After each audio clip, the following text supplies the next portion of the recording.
Suñu Presse à la présentation, Mam Anta Diamé. Bonjour. La réactualisation du règlement intérieur de l'Assemblée nationale est l'un des sujets en exergue dont les quotidiens parus mercredi, dont plusieurs titres s'intéressent dans le même temps à l'audition de l'ancien ministre des Sports, Lat Diop, en lien avec des accusations de détournement portées contre lui. Les groupes parlementaires semblent passer à la vitesse supérieure pour mettre fin à ce qui est considéré comme un bras de fer entre le pouvoir et l'opposition. Ils ont planché sur les contours de la révision du règlement intérieur de l'Assemblée nationale pour s'atteler très vite à une proposition de loi relative à sa modification, rapporte le quotidien du Soleil. Ousmane Sonko a évoqué comme argument le fait que le règlement intérieur de l'Assemblée nationale, une loi organique, n'a pas été révisé après qu'il a subi en 2019 une modification avec la suppression des dispositions relatives au poste qu'il occupe, explique le journal Le Soleil. Vers une aussi heureuse dans cette affaire, annonce le journal dont les informations sont confirmées par Sud Quotidien, selon lequel le groupe de travail composé des représentants des trois pôles parlementaires et du représentant des députés non inscrits, assistés par l'administration de l'Assemblée nationale, devrait déposer ses conclusions sur la table du président de l'institution parlementaire aujourd'hui. Mercredi, d'un parlement à un autre, le député sénégalais Guy Marius Sagna suscite l'intérêt de plusieurs publications quotidiennes, dont le journal Le Quotidien.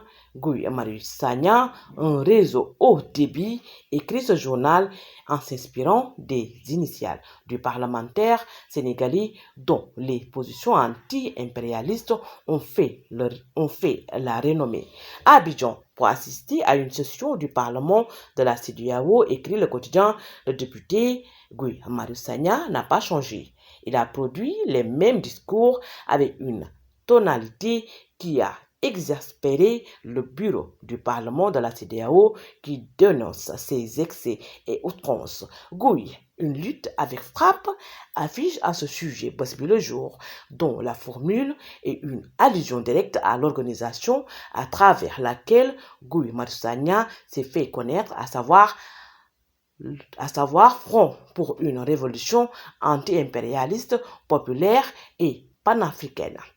Il en est qui se réclame député du peuple. Guy Marius Sagna, lui, se définit comme le député des peuples de l'Afrique de l'Ouest. Ses tons de parole au Parlement communautaire sont suivis et font des dégâts, écrit Busby le jour. Walf Quotidien pointe aussi à son tour les dérives verbales de Guy Marius Sagna qui lui ont valu d'être désavoué par le bureau du Parlement de la Communauté économique des États de l'Afrique de l'Ouest. Mais la convocation à la gendarmerie de Lat Diop est le sujet qui a le plus retenu l'attention des quotidiens, parmi lesquels Vox Populi, qui évoque à sa une rocambolesque accusation de détournement d'argent à l'encontre de l'ancien ministre des Sports, dont le dernier gouvernement du président Macky Sall. Un ex-collaborateur avait accusé Lat Diop d'avoir tenté de lui confier une valise remplie de billets de banque d'une valeur d'1 milliard de francs CFA. Auditionné et libre, Lat Diop compte laver son honneur, indique le journal Vox Populi. Il dément formellement les accusations portées contre lui, selon les Échos. Libération précise que l'audition de l'ancien ministre par la gendarmerie de Keur Massar à Dakar a duré 1 heure de temps. Direct News et Rewmi Quotidien reviennent tous les deux sur cette affaire, pendant que Bosby le jour tente de percer le mystère du silence de l'ancien Premier ministre Amadou Ba, candidat malheureux à la présidentielle du 24 mars dernier. Le silence de l'ancien Premier ministre indispose ses alliés, dans un contexte où le régime en place n'est pas épargné par les critiques. En conséquence, Mamadou Ibra Kane, un de ses alliés, l'invite à s'adresser aux Sénégalais. Il estime que c'est le moment ou jamais de le faire. De même, Abdou Latif Coulibaly, ancien secrétaire général du gouvernement, et Aliou Sall, frère de l'ex-président Macky Sall, attendent que l'ancien PM se détermine, rapporte Bosby le jour. Bonne lecture et bonne journée. Une presse vous a été offert par l'Agence sénégalaise de la reforestation et de la Grande Muraille Verte.